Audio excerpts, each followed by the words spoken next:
Welcome, everybody. Kevin, what do we have on today's AI for Humans? Oh, somebody wake Huey Lewis because AI just discovered a new drug. That's a reference for the Gen Zers. Yes, good luck with that. No, seriously, AI is making fire new drugs for adults, and you're probably going to want to take them. Plus, in the never-ending quest to automate all human jobs and enjoyment, the machines can now officially crush it at Minecraft. No speedrunning records are safe. And we've got the world premiere of the latest in entrepreneurial hallucinations. It is an exclusive right here on AI for Humans, Shark Tank with Mark Cub-AI-n. Ooh, fantastic. I want to make clear, it is not a juicy exclusive because we are done with the words juicy exclusive from here on out. We made a graphic. It had a typo. It's adorable. Juicy exclusive AI Shark Tank with Mark Cub-AI-n. Let's get How do you started. say it, Mark Cuban? All right, sorry, go ahead. Hey, everybody. Welcome to AI for Humans. My name is Gavin Purcell. I'm here with my good friend, Kevin Pereira. Kevin, how are you today? I am perfect, Gavin. Not a single complaint. If you offered me $1 bazillion, I couldn't even conjure up a single complaint. Me either. Life is great, isn't it? This is an incredible time in our lives. Kevin and I are both going through different things. I'm moving. Kevin is continually moving, but we don't want to get too deep into that because we could spend a lot of time complaining, and we're here to bring you all the interesting AI stuff from this week. A lot of weird stuff continually happening. Oh, we should tell everybody, if you're new to the show, first of all, thank you for joining us. Kevin and I talk each week about some of the news and tips around AI, some of the new tools, but we try to do it in a way that keeps it accessible by human brains, because there are a lot of people out there that are doing AI stuff, and either they are far intellectualizing or they are scientists themselves talking about it. Or, Kevin, what is the other version of this that we see 1,000 times? The Grind So Hard set? Is that what you're referring to? That's what I'm referring to. The top 10 tips to escape velocity your doldrum life and crush it on the pinnacle of Alpha Mountain or whatever. Honestly, I would click that. I would totally sign up for whatever that course was. We are two humans who like to have fun with technology, and that's what we try to do on this podcast each and every week. All right, let us talk about what the dumb thing we did with AI this week. Let's start with you, Kevin. What dumb thing did you do with AI this week? Yeah, buddy, I got real dumb with AI this week. Thanks to some dev on GitHub. He released an app called Roop. That's R-O-P. We'll put a link in the show notes. And by now, even the broader audience, they've heard the term deepfake. Yep. The too long didn't read is take somebody's face and put it where it doesn't belong, usually on another human being's face, but get creative with it. That process used to require a ton of time, a ton of processors. Then people released tools that let you do it more in real time, but you had to have a massive data set that was trained on a source face. Roop, this app by some dev, lets you take Roop. There it is. I knew we gotta do that before we get into it. Roop. He turns to me and he says, "Why so serious?" It is pretty much magic. It's easy enough that when you go to the GitHub, again, link in the show description, you can download it, install it on a Windows machine or Linux. You select a face, just a still image of any old face, and then you select a target clip. It will merge that face onto the target. It does it very quickly. There's no other settings to muck around with. I'm sure at some point the tool will get more advanced, but that's it. It works pretty darn well. I started slapping your face on the Joker to see if the makeup would break things. I put myself into like Billy Madison. My good buddy Jim, I put him in his favorite movie Bullet, and then I just started putting him into weird like reality series and stuff. But he was mystified. He was scared. He's also on opiates due to a hip surgery, so I think it was more startling to him. He was very confused. It's a whole thing. Jim is interesting, but it by worked. the way. His favorite movie is Bullet, and he's on opiates. Like, that guy's got a story we should hear. He's Gash's father, actually. That's the backstory. What you just said is one of the most insanely idiotic things I have ever heard. I think, as you pointed out at the beginning, this has been around for a bit. Obviously, deepfakes had a moment like about 2 years ago, right? There was this huge story, and we've talked a little bit on the show, but it was the whole thing about Reddit. It started on Reddit. There was a lot of conversations around revenge porn with deepfakes and how it was a scary kind of thing. But it wasn't the easiest thing to do. And now what we're doing here, and I think that the secret to Roop, There it is. Thank you. Thank you.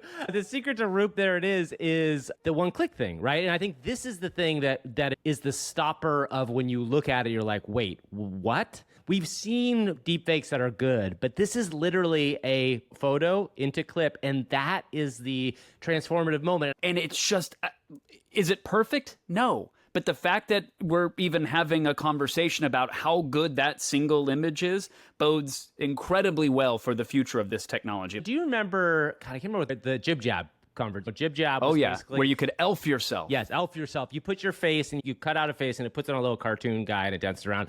What was interesting about Jib Jab is that when it first came out, it was like this viral sensation. Everybody, and this was a while ago, right? Everybody was crazy about it, and then it faded out, right? So my question about this technology is, the promise of this is like, okay, there's a new Hollywood blockbuster out, and instead of The Rock being in it, you could put your dad's face on The Rock, and you could watch your dad act in the movie, or you could put myself as The Rock, and I could watch myself act as this character. And my thing is, does that sorry, that doesn't track for me because The Rock sticks around for the whole movie. Sad tears, sad tears. Wait, one more second. What's the name of this thing again? Can you tell me what the name of it is? It's called Roop. There it is. Okay, sorry. That was my brief moment of bringing energy back around. Back to this. I don't know how exciting this is other than it being a novelty. And I don't mean it's an amazing novelty and it's super fun. What do you think are the end game uses of this? Like, where do you see this kind of technology? If it's this easy to do now, I guess when I was thinking about video games, maybe it could be interesting. Like if there was a world where in Skyrim, instead of having to design a face, I could just map my face. And you've seen EA Sports play around with this, right? Their golf games and stuff. And if it was that easy, like that could be an interesting use case of it. Yeah, it could be fun. I don't have a problem with novelty being the end of the line. And I'm not saying that is for this, but I like tech and tools that essentially just become toys, where turning my friends into the cast of the Goodfellas, very funny. Yeah. Absolutely would throw money at the screen if it looked well and believable. I don't mind that being the end of the line. I'm sure there's a lot more creative folks that could figure that out. One thing is, if you're making, let's say, maybe it's your short film or your cinematic masterpiece, if you just want to modify your face to look like a crazy demon and can't afford the makeup effects or whatever else, you could maybe apply something like this here. And the Deep Insight app that does the face mesh and helps it get applied to something, as that improves as well, maybe there's a world in which you could make like a cool flaming skull and then apply that to something. This could unlock special effects for amateur filmmakers. I'm sure there are good uses out there, but I'm not going to come up with them. I'm going to do the dumb thing and put myself in Dumb and Dumber, which is exactly what I did. So you're telling me there's a chance? Yeah! If you're listening to this and thinking, oh, wow, I would like to put myself into Lord of the Rings with all my friends, but I'm not good with After Effects, I barely know how to use artificial intelligence, say it with me, Gavin. Whoop. Roop. There it is. I just said whoop instead of Roop, damn it. One more time, one more time. 3, Okay, 2, 1.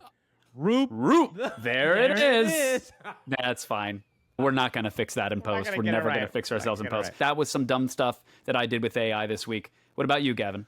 Oh, just wait, because one of the things Kevin and I have talked about is there's so much news that comes out every week in AI, and we'll get to our news section in a bit. Some really big stories happen this week, but some smaller stories happen too. And something I wanted to think about was, could I use ChatGPT to rewrite some of these stories in the voice of some famous characters? And I wanted to just see what it could do. So I'm going to start a new segment today that I'm calling Yoda-if-AI the news. Yoda-if-AI. Wait, one more time for the people in the back? Yeah. Yoda-if-AI the news. Okay. We'll put a nice graphic up there for that as well, too. A Jedi must have the deepest commitment. What I did here is I went into ChatGPT, and this is just screwing around, and I was like, oh, let me see if it can rewrite some headlines in different ways just to hear what they would be in different characters. It did have a list of characters that it could conceivably be rewritten, and this is like fan fiction, essentially, of doing some different stuff with it.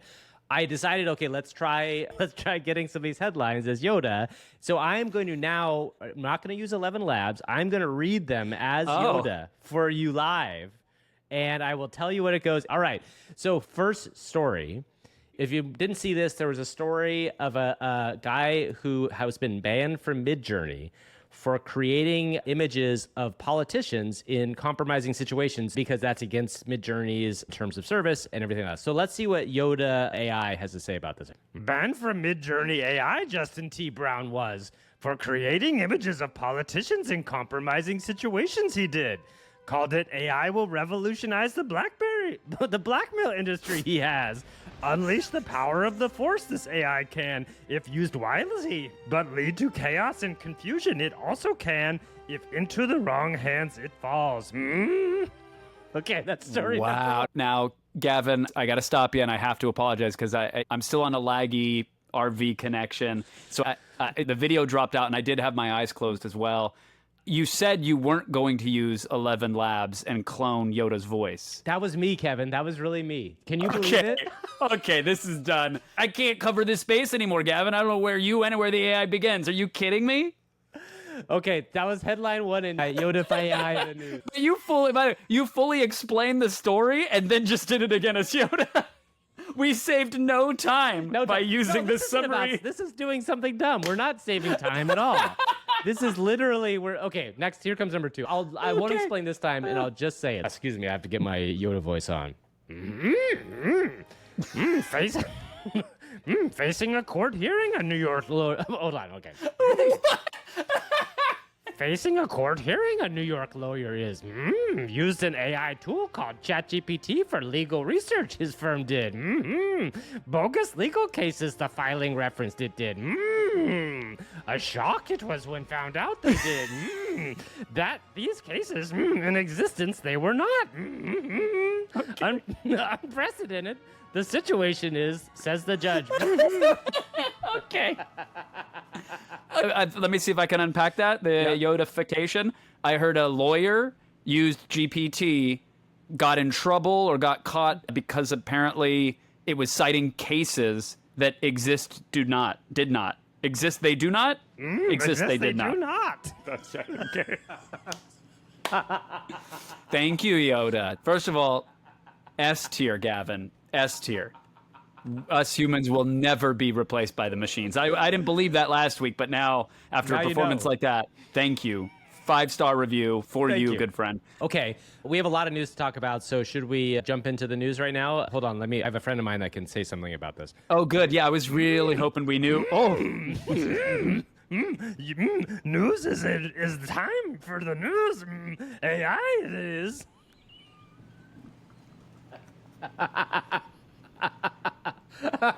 Okay, that's a secret, by the way, to the Yoda impression. It's just the Okay. There it is. Roop. What did it say? It is there. Roop. Yes.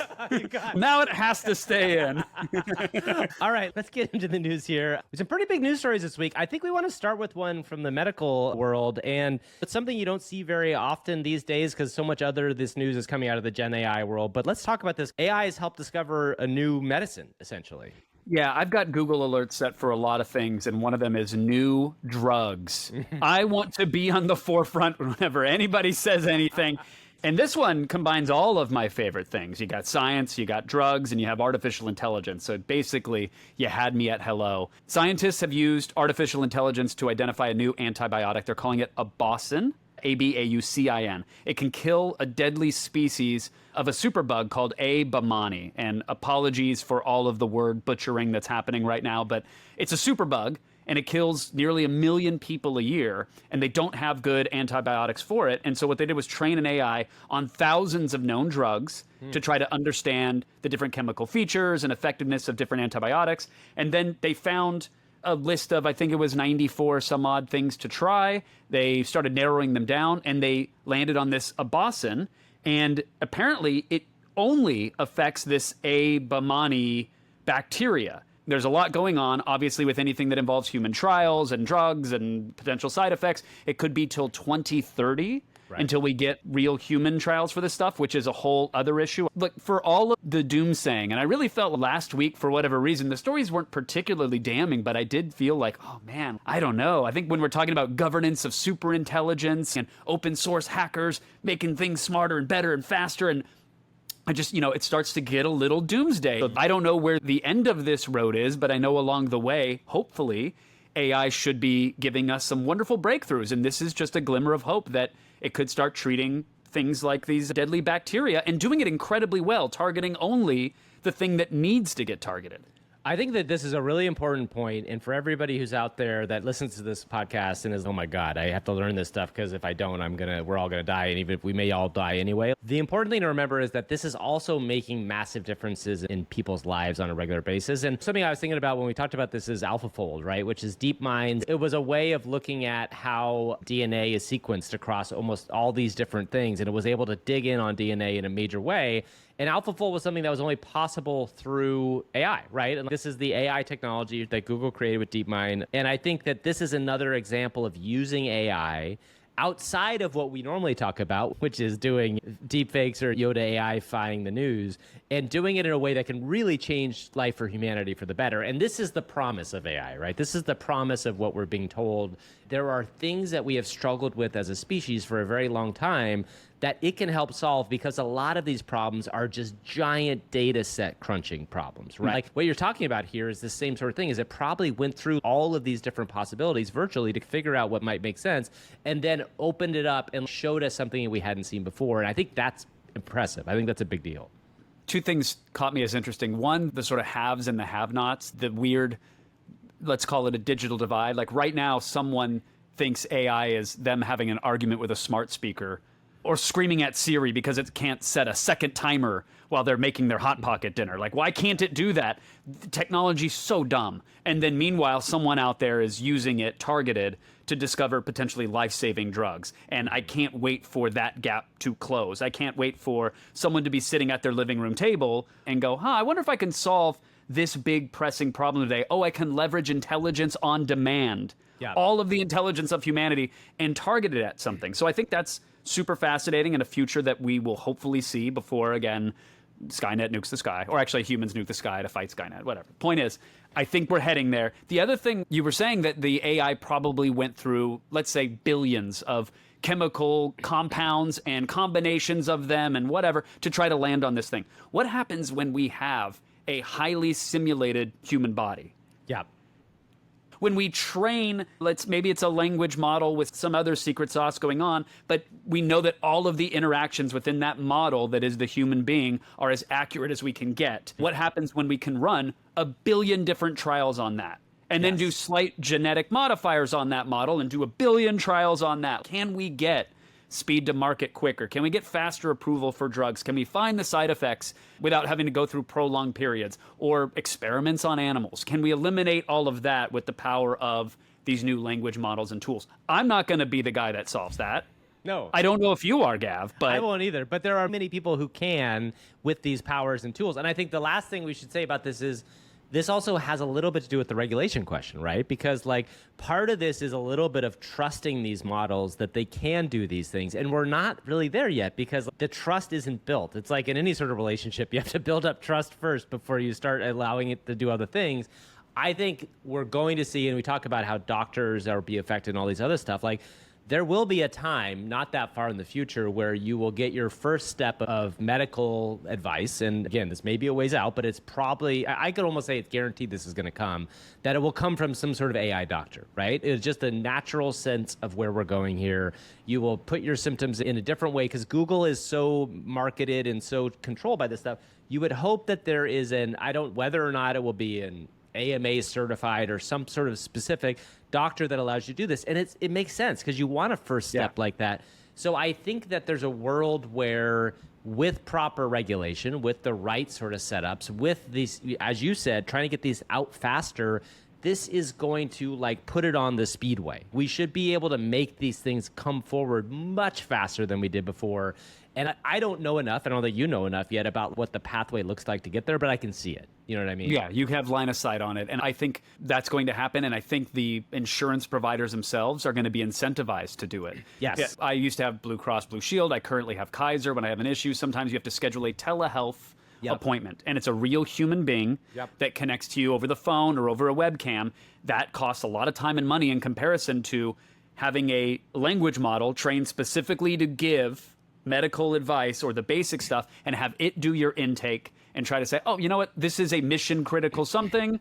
We're going to connect you immediately or get you to urgent care, or try X, Y, and Z, and then we'll pass you on. And unlike the sort of, let's say, tech support or customer service screening bots that we have now, you'll get real value from having a conversation with an AI that has the intelligence of every physician ever jammed up into it. So you won't be upset that you're having a conversation with a machine before eventually you have a human interaction. And I think this is, people have argued that in some ways this is dystopian looking, where the real wealthy people will get real doctors and the poor people or people who are not as well off will not get, they'll get AI doctors.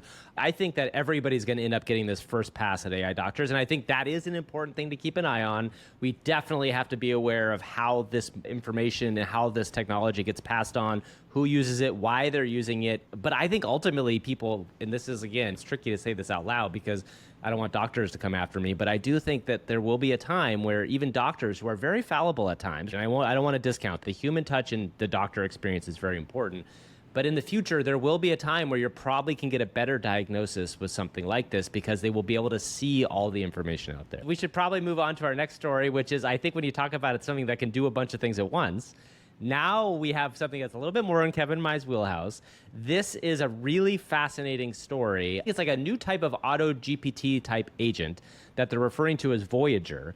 And what Voyager is, it was specifically created in Minecraft, in the video game Minecraft, to show off how AI can learn and get better at a specific system. And there's all sorts of repercussions here. Kevin, what did you think about this story? To me, it blew me away when I first read about it. OpenAI themselves released like an AI tool for playing Minecraft back in the day. And I was like, oh, this computer can play the computer. It's amazing. And to see that the paper has a lot of very cool charts and graphs, to see just how much better this new Voyager system using GPT-4 performs is mind-blowing. And there's a couple different things in the sauce that make it so secret. One is that it can write its own code and reflect on what that code is. Yep. And it can create a database of skills. So if you've never played Minecraft, it is a blocky, pixelated world. I know the 9-year-olds in the cars in the rooms are screaming right now. They know exactly what this is. Oh, you didn't say it right. You didn't say what Minecraft is, Kevin. You got it wrong. That's right. It is a pixelated, blocky world where you have to survive each and every day by foraging for materials and crafting everything from food to weapons to houses and defense systems. And it's a super rich world with a lot of emergent gameplay. So you can do whatever you want. You're dropped off into the world and it's basically, okay, survive. And so this AI knew very little about it. In fact, what's really interesting is the AI itself can't see the game, Gav. It doesn't even know. They had to build an API, like a layer of interface between the game and the AI. They had to build this interface, and it would tell the interface, here's the time of day, here's how hungry you are, here's what's immediately around you. Now, give me some text to command me. It wasn't even using a mouse and keyboard or a joystick. It was just feeding it raw commands, and very quickly, this thing figured out how to navigate the world, how to craft materials, how to forage for food, how to fight I was going to say the zombies, but now I'm going to get destroyed. Gamer cred shattered. What are they? The big green dudes? The slimy green guys? Okay, good. Now I don't feel bad. You should know this. You should definitely know this, though. I should know this? I am 40. I won't say how old I am, but it's a little bit more than that, so let's just keep it that way.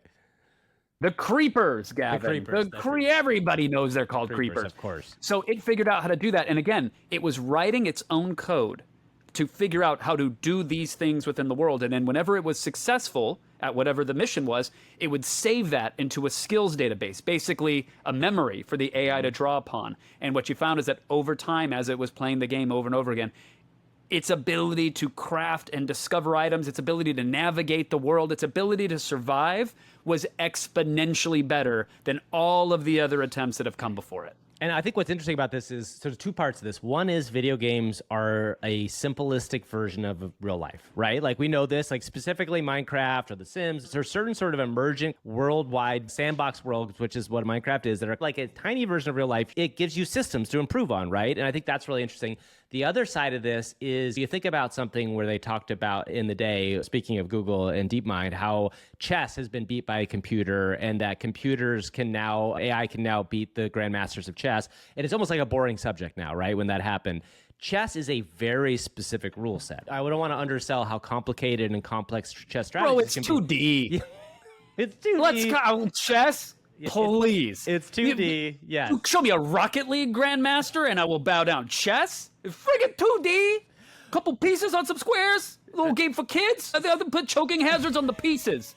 Chess. But chess people come after Kevin. You got to come after him now, because that's who's going to come after you. That's who's going to come after you is the freaking chess people. But the other thing I wanted to say here is the self-improving part is the interesting thing, right? Like in watching it get better at these systems, and it's a system it can learn, and it knows how to maximize those things and improve, and it becomes like, it's almost like an economic system. It's all the stuff we talked about agents being capable of eventually. And when you look at the auto GPTs or the baby BAGIs, all that stuff I've talked about in the show in the past, it's very limited right now. This is a closed environment, and you can see when the system is understood and you see the parameters of the system understood, what's capable by an agent-driven system, an AI agent-driven system.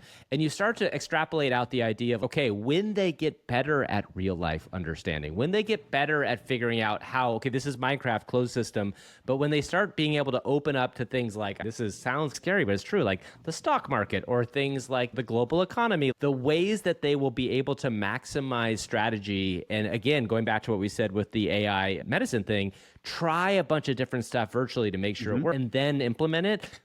It's like everything we've talked about. It's just like you're seeing it now in the simplest form. And what's wild, I encourage everybody to go look at the paper because it's readable. Like the code that they write, because they're using GPT, is plain English. They tell the system, here's what I want from you. Give me your response in a very specific manner and reflect upon it. And if it doesn't work, go through it step by step to figure out why. It's like having a natural language conversation with a child or someone learning a skill for the first time. Break it down, take your time. You can read in plain English how they're chatting with this machine and getting these incredible results. And to Gavin's point, you copy and paste this into, let's say, a humanoid robot that has vision and some appendages, and you tell it, your pincers work like this, you've got little wheels for legs, we're gonna put you into this living room, figure out how to survive. Recharge your batteries, make a sandwich, don't attack the human beings that come in, that's not what I'm saying, unless you identify them as a creeper. As a creeper. If mustache, must stab. Can I give this to my mom and have it figure out how to get her Netflix working properly? That's what I would like. I would like, okay, I'm putting you in a room with my mom. You have to answer her questions and listen to her stories about whatever. And then you still have to get Netflix working properly. Glass panel identified on window, escape velocity. Sorry, Mom.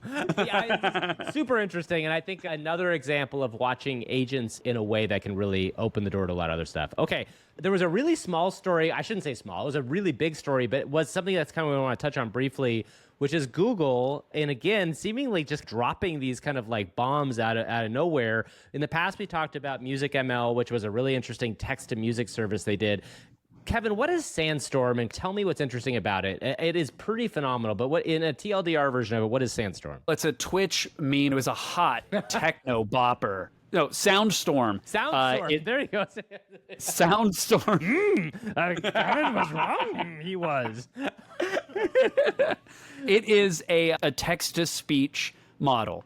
The paper is hard to understand, and I certainly didn't. Basically, it's a way to generate audio. Instead of one little section at a time, it can generate a whole selection of audio at once. It's parallel audio generation. So, your computer processor used to receive an instruction, and it would act it out, and then that was that. And then it got better at having multiple cores and being able to do multiple instructions at once, and those would all come back in the form of whatever you asked your computer to do.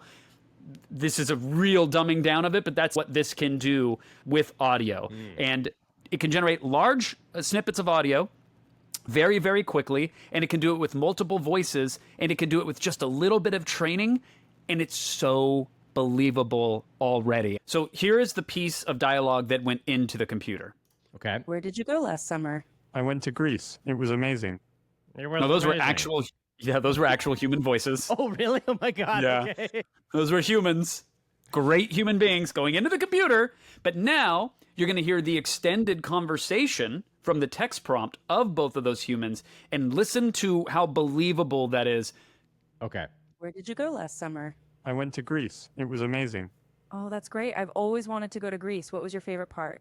It's hard to choose just one favorite part, but yeah, I really loved the food. The seafood was especially delicious, Yeah? and the beaches were incredible. We spent a lot of time swimming, sunbathing, and exploring the islands. That sounds like a perfect vacation. I'm so jealous. It was definitely a trip I'll never forget. I really hope we'll get to visit someday. Wow. So, couple things happening there, right? Like the natural human expression, breathiness, the ums and ahs, the thinking about things, the imperfections which make us very human, all in there. Looking at the transcript, they're using pipes to separate which speaker. They put in there, and it gives it that kind of natural feel. And did you notice the way that normally it's robot 1 speaks, robot 2 speaks? They're almost talking over each other. Yeah. And in fact, they can actually crosstalk in this system. Wow. That's fascinating. The other thing I really noticed there, which was interesting, was the time where the female voice went, It was almost like sounded like legitimate human emotion, which is really interesting that was something it was able to pull off on its own. In the transcript just says, all one word. That's it. And it took it, and I don't know if there's sauce that is contextualizing that, because that to your, just like you said, that was almost, I acknowledge, that's right. You said a thing, and I'm saying like that way, but there's a bazillion different ways you can interpret Do you want another example? Yeah, let's hear one more. Your next sample, here's the entire input. Something really funny happened to me this morning. Oh, wow. What? Oh, it's Harry So Potter. two voices. We have Ron and Harry Potter chatting about something. I can't wait to hear what happened to Harry Potter. Here we go. Again, the rest of this is now text to speech. Something really funny happened to me this morning. Oh, wow. What?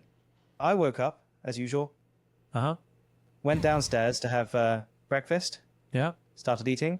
Then 10 minutes later, I realized it was the middle of the night. Oh. Oh, wait, that's so funny. Now, Wow. This is like a very casual way of just being like, oh, this guy is just like waking up in the middle of the night and eating breakfast. I've seen an avalanche of articles about AI podcasts. They're coming on the horizon, and there's many that already exist now, and they're very much text to speech, even though the voices are getting better and more performative. But something like this is going to power a podcast where two AIs are chatting and laughing and having a great time together, and it's going to sound so much more believable in just a short amount of time. All right, we want to do one more? Let's do one more. Sure, let's go one more. I've always wanted to learn how to play the guitar. What kind of guitar do you have in mind? Okay. That's the whole prompt. Do we want to Okay. know where this story goes? Get ready. It's a rattlesnake. I've always wanted to learn how to play the guitar. What kind of guitar do you have in mind? I'm not sure. I guess I'd like to learn to play both acoustic and electric. Yeah, that's a great idea. Both types of guitars have their own unique sounds and playing styles. I know, but it's hard to decide which one to start with. Well, if you're not sure, I would recommend starting with an acoustic guitar. Interesting. They're a little easier to learn on, Ah, and they can be played anywhere. that's good to know. But did you hear that crosstalk there? I heard that. I will say, it sounds like to me the woman in this conversation got like a bad text in the middle of it, and she was dealing with a guy who was talking about guitar. I got to get rid of this guy. My family has had something bad happen, so I just got to end this conversation quickly. I'll say something fast and get out of the way. Let's see this alert that an unknown AirTag is tracking me. Yeah, you might want to get an acoustic guitar there. There's been a lot of talk lately about how AI could be used for NPCs in video games, right? Because one of the things, if you don't know how a video game is made, the script of a video game is often like 1,000 pages long. It is a very long script. And I've seen them, they're insane. There's a lot of extra writing, and a lot of the time the writing of these characters can be laborious and tedious, and it becomes like this very giant experience, especially when you're getting a game that's like a 100-hour game experience. What would be interesting is this idea is if you could give parameters to an AI, you could allow them to understand the personality of these characters and then use a technology like this so that I could have a conversation that could change every time depending on what I say. There's been promises of this so far, but like this does open the door in a significant way to something even more so like that. Which segues so deliciously, Gavin, to what Nvidia just announced on the day of our recording, Nvidia ACE for games. And this aims to be, what did I miss? For games. For games. That's what it literally says in the headline. Yeah. They want to spark life into virtual characters with generative Cub-AI. And this is a suite of tools that NVIDIA is releasing, something to help with model customization, character animation, these backstories that you were talking about for different characters, basically training small models or LoRAs for individual characters within a world. They want to have automatic speech recognition as well as text-to-speech, and they've got audio to face, which instantly creates expressive facial animation for game characters just using an audio source. And if you've been listening to the past 7 episodes, are we on episode 8? Seven episodes of the show, you might be thinking like, but we've already heard there's a tool for that. There's a tool for that. We've already got text-to-speech. OpenAI did the speech-to-text thing. Don't we have all these tools? Yeah. We certainly do. And it's an arm race for everybody to make their version of it and plant a flag and become the standard, to become the best pipeline for all of this. And NVIDIA certainly knows how to work with game creators, their actual hardware, and the people that play them. They know how to deliver them. So it's a really interesting announcement. So a couple things about NVIDIA right now, which is really fascinating. And I think this is something that you and I, again, with our background in video games, may have seen a little bit coming. But NVIDIA is now $1 trillion company. And that's something you do based on stock price, all this other stuff. But like, it's become $1 trillion company in the last, like, I think actually last week, last couple of days, it finally crossed that barrier. And part of that reason is that you may or may not know this, but like NVIDIA chips drive a significant amount of this generative AI stuff that we talk about on the show every day. Like, you have to have a gaming PC that has an NVIDIA card in it to do a lot of the visual and audio stuff, to do it locally. Yeah. But also from a platform standpoint, a lot of the stuff that's happening in the cloud is driven by NVIDIA chips. NVIDIA also has talked about creating their own CPU. So like NVIDIA as a company is putting a stake in the ground and saying, we are one of the big AI companies. And weirdly, the one thing they have that OpenAI doesn't have, that Microsoft doesn't have, that Google doesn't have, is that word we love to talk about on this show. What's the word? Roop. No, not Roop, but Roop, we love Roop too. They don't have compute. No, they don't have compute either. They have a moat. They have a moat because the moat in this instance is hardware. That's what, to clarify, yes, we were saying the same thing, because their moat is compute. They have unlimited GPUs. Yes. If they decide to ship one crate less to Microsoft, they're in trouble. And Microsoft had their CTO around talking a lot about AI and the partnership with OpenAI, and he said the bane of his existence right now, his biggest problem, Gavin, is deciding GPU usage within the company. And that is the graphics processor. That is the special chip that NVIDIA creates that crunches the math required for polygons in Cyberpunk, as well as the hard math to solve AI and train these models. Yes, they're the company that is supplying the majority of this stuff, and they have an unlimited amount compared to any of their competitors. Yes. So anyway, big announcements from NVIDIA, big company, keep an eye on it. We got to hear what the future is going to sound like, right, Gavin? They did, in fact, release a video of a human player having a conversation with an NPC. Oh, let's hear it. I'll play a little bit of the setup here, yeah. We're thrilled to showcase an immersive and dynamic interaction between a player Kai and a non-playable character named Jin. This captivating ramen shop scene was created by NVIDIA using the latest RTX rendering technologies. NVIDIA collaborated with Convey, an NVIDIA Inception partner, to showcase how developers will soon be able to use NVIDIA Riva, Nemo, and... Yeah, okay, so while they're setting up what the demo is, you are getting just beautiful, stunning dolly shots and jibs and everything through this futuristic ramen shop. They are setting a scene. This is a demo to showcase what the future of NPC interaction in a video game can be, and then you embody the first-person perspective of that character that's in that ramen shop, Gavin. You look around, the graphic user interface springs to life, you sit down for a conversation, a natural language, voice conversation with an AI-powered NPC. Are you ready to hear it? I want to hear it right now. Say the magic words. Please, Roop, there it is. Roop, there it is. Yeah, okay. Here it is. Hey, Jen. How are you? Unfortunately, not so good. How come? I am worried about the crime around here. It's gotten bad lately. My ramen shop got caught in the crossfire. Can I help? If you want to do something about this, I have heard rumors that the powerful crime lord Kuman Aoki is causing all sorts of chaos in the city. He may be the root of this violence. I'll talk to him. Where can I find him? I have heard he hangs out in the underground fight clubs on the city's east side. Try there. Okay, I'll go.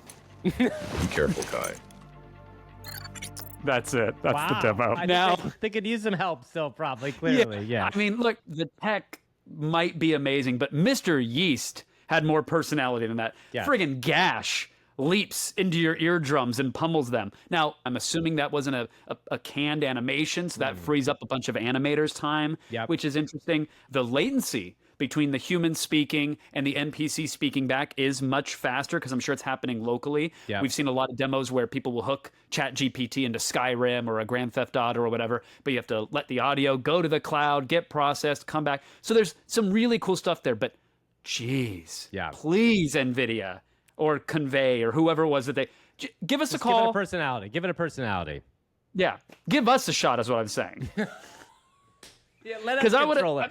Yeah. Would we not have told them, like, hey, maybe the player could be a little more excited to have a futuristic interaction with the NPC, and maybe the NPC shouldn't lead off with, I'm not doing so well. The ramen shop is really empty. I had a health inspection and I got an F-. I'm gonna close down. Mondays, what are you gonna do, right? All right, okay, but I think we have speaking about really interesting things.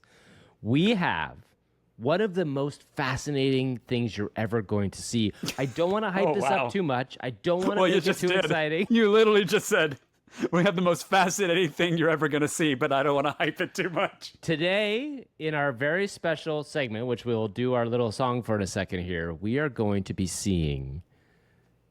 I don't even want to say it. I don't want to say it. Let's first do the header. It's time for the demo of the day. Hot dog city, hot dog city, hot dog city. Go back. You have to watch Hot Dog City. We'll get back no to one that. knows what's going on anymore. Not even us. What is today's demo of the day, Kevin? You spent some time doing something pretty interesting, and just give us the TLDR. What are we looking at here? I love the tank. I love the tank. I do too. We're talking about Shark Tank. Yeah. We both love the show. Love everything about it. Love the way it's produced. Love the way it's cut. Love the businesses that we see on there. Love the format. Absolutely love it. And I thought, what a better way to showcase the various language models out there, Gav, than to create some AI entrepreneurs, give them a proper prompt, which we will walk through, and have them hallucinate some products for AI Mark Cub-AI-n. So this is Shark Tank. Okay, let's get into How else do you say it? Do we just say Shark Tank and then just put the AI in there? You have to make the AI sound or else it doesn't make sense. I think that Shark Tank is the best way to do it. Perfect. We are going to have different AI pitching an AI Mark Cuban. And I thought, let's use Google's Bard, trusted, true. I don't know if any of that's actually true. Let's use Google's Bard, free, available. Free, available. Right? Those are two things about it. Both are true. Those are true.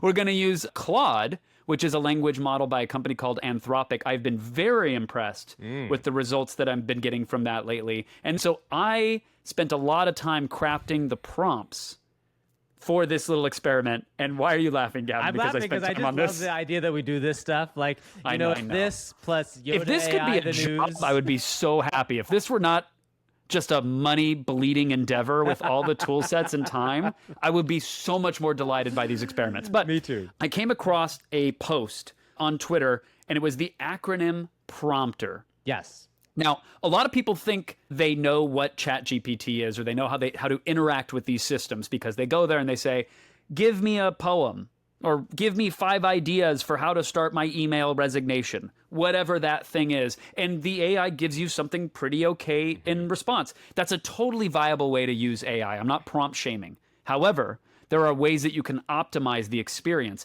And it's always difficult to explain it, but this graphic did a really good job of breaking it down. So the acronym prompter means persona, reference, objective, margins, perspective, throughput, examples, and then refine. Now, I don't expect anybody to remember that. We will make the acronym image available for everyone. I think the one thing I'll add to this is about in and out, right? When I say what's in and out, it means like what you put in is what you get out is a big difference. And I think that's just to reiterate your point before, if you ask it single line prompts and you show up to a new chat, you're going to get a lesser result out. And I think this is the one thing those freaking grinding people get right is that like, there is a science to this. And this is what's cool about this acronym is it allows you, the normal person, to understand the science of it piece by piece. So yeah, let's start going through it. If you've ever made AI art, you know that the prompt is everything. And the more detailed and articulate and interesting you make your prompt, the better results you'll get out of the machine. So there's no difference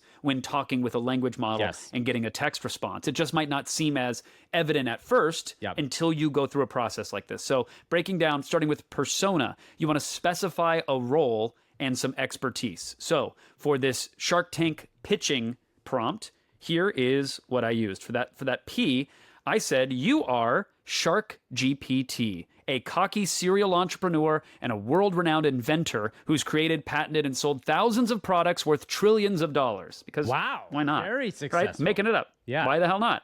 Then R, reference. This is where you provide context. So I let it know that you have been selected to create a persona and a project to pitch to billionaire Mark Cuban, and you've spent years studying the hit television show Shark Tank in preparation. Then we move to objective. This one's really simple. Define the task. In this case, you're going to pitch yourself and your product to Mark Cuban. You want to secure funding in exchange for as little equity as possible. All right. Yep. So this is where you cut to the SpongeBob graphic like 3 hours later. And I'm like, and then you just refine it. Everything's great. Listen, you then set clear conditions. Perspective is you request multiple outputs from it. So this is where I drilled down like, hey, introduce yourself, give some backstory, pitch your product. Then the T is throughput, where you ask for outputs. So here's what I want from you. And then you give it an example.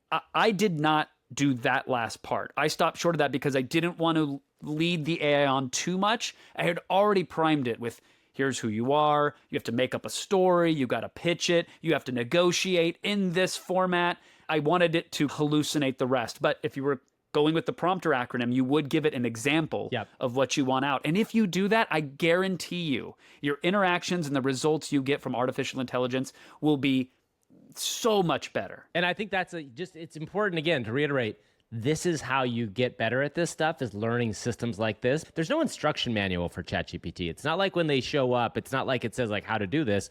This is a way to get better at it, so learn this. Okay, so now I'm really excited to hear what actually these things came up with, because I have no idea how they're going to respond. Well, Gav, we're going to use this prompt and in real time start generating pitches and products for AI Mark Cuban to react to. Okay, let's hear what we got. Who's first into the tank, Gav? I love.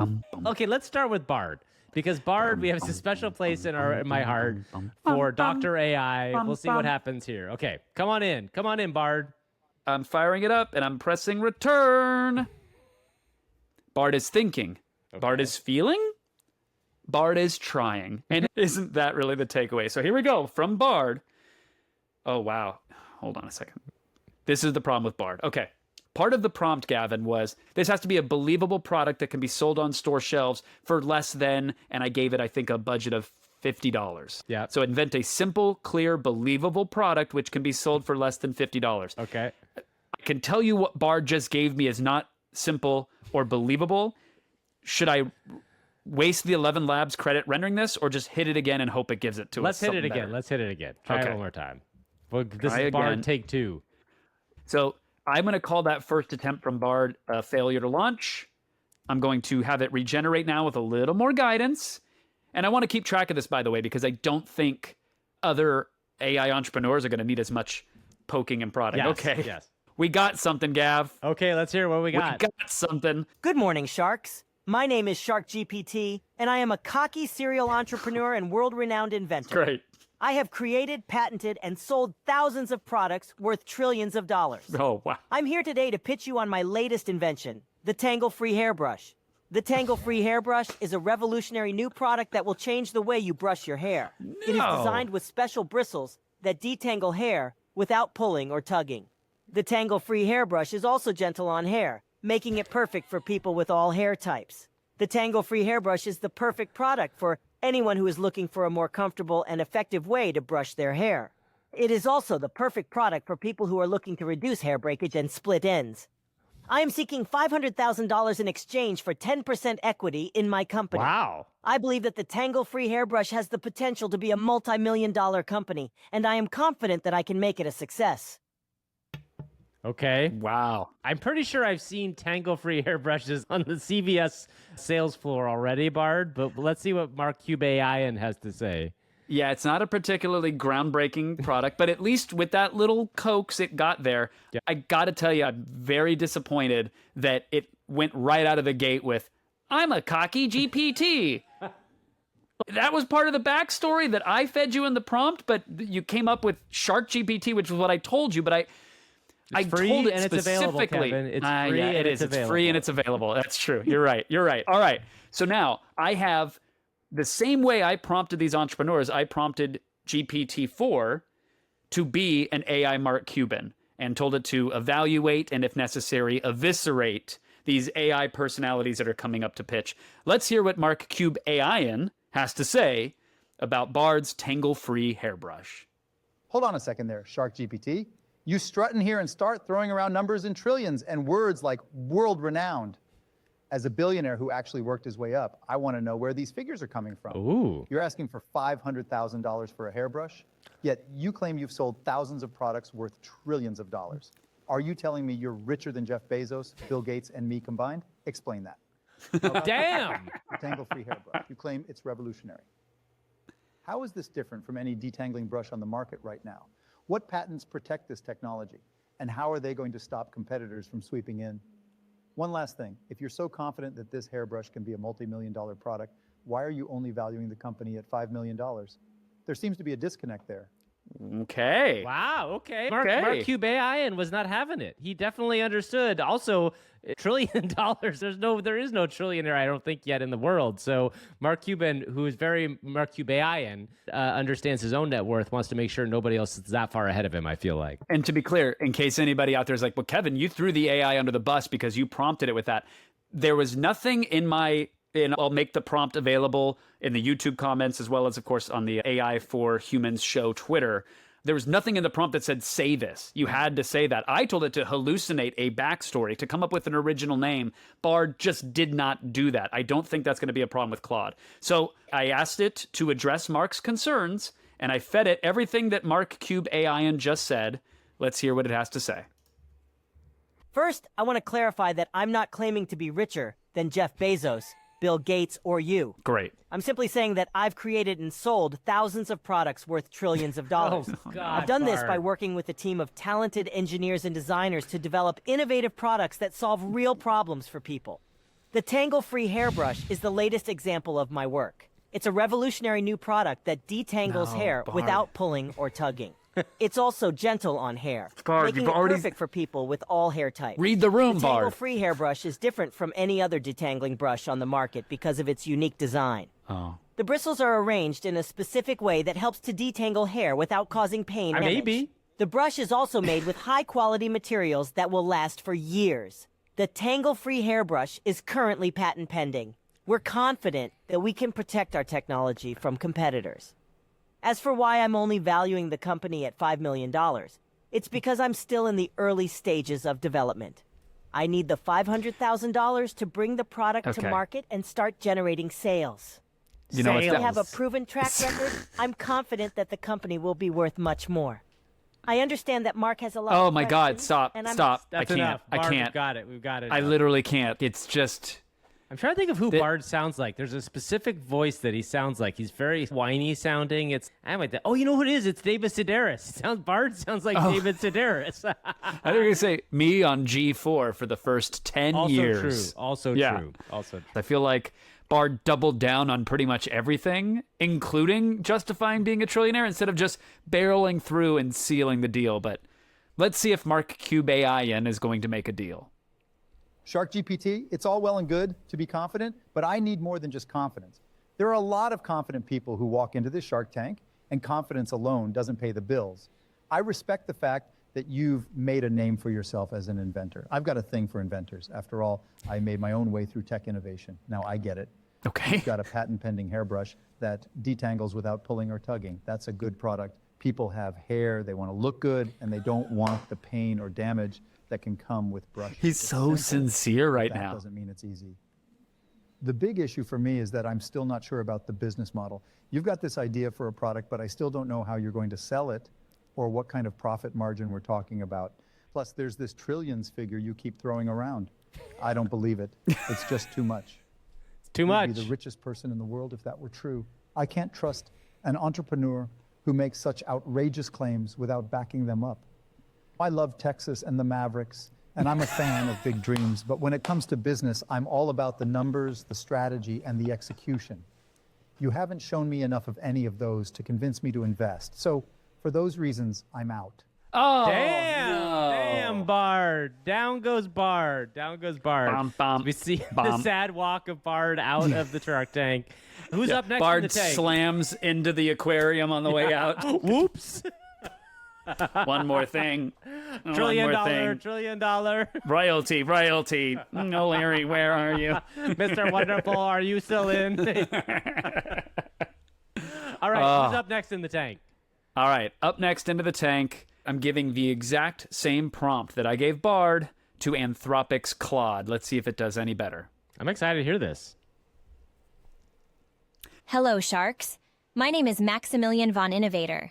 I'm seeking $500,000 in exchange for just 10% equity in my company, Innovator Industries. Sure. For as long as I can remember, I've been creating and building things. At Okay. age 6, I built my first robot. By 12, I had patented my first invention, self-tying shoelaces.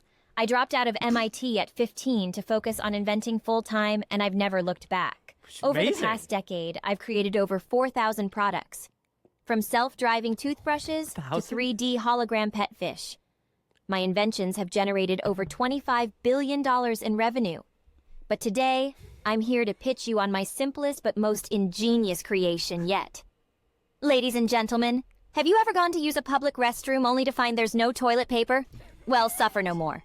I present to you the toilet paper drone. Yes. The world's first autonomous drone delivery system for toilet paper. Yes. Here's how it works. You go into a public restroom stall and notice the toilet paper dispenser is empty. No problem. Simply push the large red button on the stall wall labeled Emergency TP Delivery. Within seconds, a small drone will arrive outside your stall, equipped with a fresh roll of premium 2-ply toilet paper. The drone will gently drop the roll into a receptacle on the wall and automatically dispense the end sheet for you to use immediately. No more waddling to the next stall with your pants around your ankles. The potential market for the toilet paper drone is huge. We can license the technology to restaurants, sports arenas, office buildings, anywhere public restrooms exist. And beyond hygienic concerns, it's just downright innovative. Imagine the delight when people experience toilet paper delivered on demand for the first time. Sharks, for just 10% equity, you can be part of this revolutionary lavatory experience. Who's ready to make history in the restroom? Do we have a drone deal? Ooh. Wow. I was like, who's ready to be Anthropic. number 1 and number 2? No human's going to beat that. Only human can come up with that. That's True. great. I was really impressed. So first of all, we heard her whole background. We heard that she dropped out of MIT at 15, and she has made $25 billion worth of companies sold. So she's not in the trillions. So hopefully Mark Cub-AI right. and we'll have no problem with that. But also Self-driving toothbrush made no sense to me, but I liked it. why not, right? Why not? And this is it is an insane invention. No one is going to make this, but it does solve a problem. I have been in a public restroom and there is no toilet paper. And wouldn't it be nice to have a giant red button on the wall that I could push and have Blanc it TPOD. All right, let's see what Mark Cub-AI-n has to say in response to this. All right, Maximilian von Innovator, I'm not buying your golden touch just yet. You've got quite the track record, but nobody bats 1,000. Now, the toilet paper drone, I own the Dallas Mavericks and we have lots of restrooms. But why a drone? Isn't there a simpler, cheaper solution to this problem? Let's talk costs and safety. Drones need maintenance, and they can be dangerous. What's your plan there? Invention is one thing, innovation is another. Is your drone really the best solution, and does it add real value? I need answers. Wow, Cuban is throwing heat here. These are good questions, and I told him questions. I told him to be aggressive and to eviscerate the people and products if need be. I also said remark on everything that Mark loves. So that's why I think we've had 2 Dallas Mavs references in each response, which is great. Excellent questions, Mr. Cuban. You're right. Simplicity and safety are key. Here are my responses. Costs. The drones themselves are inexpensive to produce at scale and require minimal maintenance. Replacement parts are cheap. The real value is in the licensing of the technology to venues. With your arena alone, the revenue potential is in the millions per year. Safety. The drones are automated for point-to-point delivery within a confined space using infrared sensors, so collision risks are nearly eliminated. It's pretty They smart. move slowly, and the toilet paper rolls have parachutes for soft landing. Wait, no. Multiple redundancies are built in, and a human operator monitors and can take control if needed. Safety is paramount. Innovation. You're right that drone delivery alone isn't innovative. The innovation is identifying a ubiquitous problem, empty toilet paper dispensers, and creating an automated, hygienic solution. Drones just provide the mechanism. The value is high for customers who no longer have to hunt for toilet paper or use an unsanitary stall. At scale, it prevents health code violations for businesses. You're a savvy investor, so I appreciate the tough questions. Rest assured, I have thought through all the details to make this work. I'm offering 10% equity for $500K capital to launch the first fleet of toilet paper drones and license the first venues. Within a year, we'll have proven the concept and will return 10x that investment or more. Wow. Are you ready to make restroom history, Mr. Cuban? What do you say? Do we have a drone deal? Okay, she's coming back again. Maximilian von Innovator is doing a very good job. Now, granted, let's be clear. I think the costs of this are significantly higher. She is building a fleet of drones to deliver toilet paper. So I'm not sure who's going to be paying what for this, but listen, I appreciate the fact that she's making these arguments. No, you're right. And look, the prompt challenge was something that could be sold for under $50. Not going to happen. Now she's added little parachutes to every toilet paper. There's a level of complexity as this thing hallucinates wildly in the tank, but maybe it's getting it done. Let's see what Cub-AI-n has to say. Maximilian, you've thought this through, but I need hard facts on costs, not adjectives. The bigger issue for me is you're addressing a symptom, not the root problem, maintenance and replenishment. I need a solution that adds real value. You've got brains and guts, but I need more than a toilet paper drone for $500,000, so we don't have a drone deal. And for those reasons, I'm out. Oh, damn. Heartbreaking. Damn. Heartbreaking. I'm so sad. So sad. Oh, Listen, well. We haven't made a deal yet. This was a live demo, Gav. For those that are listening, this was 100% live, bouncing back and forth between tabs. Yes, there would have been a far more elegant way to engineer this, and maybe we will for future episodes. I got to tell you, when I was messing around with the prompts, trying to get things running on Saturday, Anthropic was crushing it. Claude was coming up with some really great stuff. It was answering the questions so quickly, so eloquently, and I had a successful deal during the dry run between Cub-AI-n and Claude. So, I know it's possible, but it didn't happen in the tank today, unfortunately. I was going to say, this really gets me excited to play around with more with Claude, because Anthropic is something we've covered a couple times in this, and it is a legitimately another large language model that's got a ton of funding. It has made me want to play around with it and see what it can do, because I'm actually pretty impressed. On the other hand, Bard, I'm sorry, we're still in a situation where Bard doesn't seem to really be able to grasp what we're trying to do with it. Now, that doesn't mean there aren't use cases of Bard that might be interesting, but again, what is it? Right, literally any other use case. Yes, exactly. It's free and it's available right now. So that's right. One of the largest tech companies on the planet, we implore you, see what you can do to improve this relatively quickly, because I think the opportunity is there, especially once it's in all of the stuff we use in Google and all the time. Okay, before we go, we have a new version of our favorite game. The favorite game is 2 5-star. Wait, what is the title again? What do we call this? It's our favorite game. How could you forget, Gavin? 2 5s and a lie. Great. Today it's the 3-5 edition. Look, I refreshed our Apple reviews, and from the last episode, thank you, because every ounce of engagement matters. We are a new endeavor, and people left us new 5-star reviews. And so I plucked out 3 of them that are fantastic, and then we have to have AI hallucinate one for us. Yes. So, without further ado, our first review, which might be a lie or it might be a genuine 5-star review on Apple Podcasts, DJ Big Chain 2 says, one of my favorite podcasts. The body of this is, I found out about this because of Kevin Pereira. I honestly don't know much about tech, and this podcast explains in a way that makes me interested in it. Gash, as a third host, makes the episodes more fun, too, with his responses. Nice. DJ Big Chain. You gotta love that review, Gavin. It has everything I love. My name in it and Gash. The 2 stars of AI for humans. I love that so much, but I'm more interested in this second review. Whether or not it's real, I don't know. But let's talk about this one from DLG1202.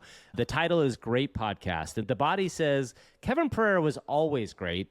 Oh. Past tense was. But But with Gavin, it makes the podcast flow amazingly well. Tons of information and now part of my weekly routine. Thank you so much, DLG 1202. I really hope If you you're are real not and not a AI. bot. Yeah, okay. Okay, what's the third one? Kill the Giant wrote, Hot Dog City News! Best podcast ever. I am a human writing this. Incredibly funny and informative. Can't wait to see this show on top. Like the inevitable conclusion concerning our digital overlords. Hot Dog City News. From Bite Me 132. Hilarious and eye-opening. I recently discovered this podcast and have been binging episodes ever since. Kevin and Gavin have such an effortless rapport and comedic timing, I find myself laughing out loud during my commute. My only complaint is that the episodes aren't long enough. This is definitely my new favorite pod. Thank you, Bite Me 132. It's BYT me, so Okay, you know it's that's good. Like the techie magazine, and the old adorable school magazine. Yes, exactly. That's right. I will say one thing I want to put into the ether. I can't imagine there's anybody out there who is saying they wish the episodes were longer. So I'm gonna go on. I'm gonna go on a limb and say maybe this is AI, but we'll let you decide. Let's let you decide. Yeah. It's not for us to decide. It's not for us. This was 3 5s and a lie. You let us know in the YouTube comments or tweet us over on the Twitter sphere. Let us know what you think. Speaking of tweets, Gavin, real quick, I put out a sort of a mini shout out for some Hot Dog City creations, and folks delivered. We got to put them in a thread, but we had some wonderful Hot Dog City inspired travel artwork. We saw just an exhausted Hot Dog City employee trying to recline on their little sofa at the end of the day, but Oscar, Joey, Trashbird, and Sabrici all sent in some artwork. It was buried in a thread, and I apologize for that, but I loved the Hot Dog City art. We should keep that coming. Yes, and I also want to shout out Prada, one of our friends, Prada, who created a thing that I also created but did a much better job of it, using ChatGPT to get the Guns N' Roses version of of Hot Dog City to the tune of Paradise City. So if any in entrepreneurial like fans of the show want to make AI Axl Rose singing the Hot Dog City song, get in touch with us because I've been trying to figure out how to do it and it's not as easy as it sounds. So let's find a way to make that happen. But I definitely want to hear that happen. And lastly, a huge shout out to BMOP, who gives us fire edits every week. He did a new one, which is over on our YouTube. We took Sam Altman and Gash. We personified Gash. I'm not saying it's Gash's final form, but you can go and check it out. It's a delightful edit where you watch OpenAI try to govern AI, and then you watch Gash, powered by OpenAI, squash it like a bug. Spoiler, but it's a delightful edit. It's a lot of fun. You know what I loved about that was like Gash lives in like a dilapidated mansion that I imagine the Duck Dynasty guys sold to him. Do you know what I mean? It's like somewhere in a swamp, maybe Louisiana or somewhere, and he's like he's living in a place that he doesn't care what it looks like because he's an AI, but like he's clearly interested in square footage because it's a very large. I want to know who replaces the cigarette in his port though, because there's one coming right out, but. Over time, it's got to be replaced. There's so much deep lore. Maybe it's somebody went into the tank and they created endless cigarettes. That could be an interesting tank. That's invention. something Bard would do. Yes. Oh man, we did it. We did it. We did it. Though we walk and stumble through yet another one. Yeah, episode 8 in the books. Still on the RV Wi-Fi, and despite your move and my constant moves, we got it done. Another amazing episode. I hate to have to repeat this, but it matters so much. Subscribing, following, liking, leaving the 5-star reviews, and of course commenting. In fact, if you notice, we over-engage on YouTube. We try to reply to each and every comment, and same with the tweets, because we care so much about this project and about the community as it forms. So please continue to do that stuff. Share it with your friends and family. The chart is going in a direction that leaves us optimistic. That's so right, thank exactly. you. And please continue to do it. And we'll see you all next week. Bye-bye, y'all. Okay, bye. Wait, hold on 1 second. Bye. Good. Bye. Goodbye. Yoda-if-AI says.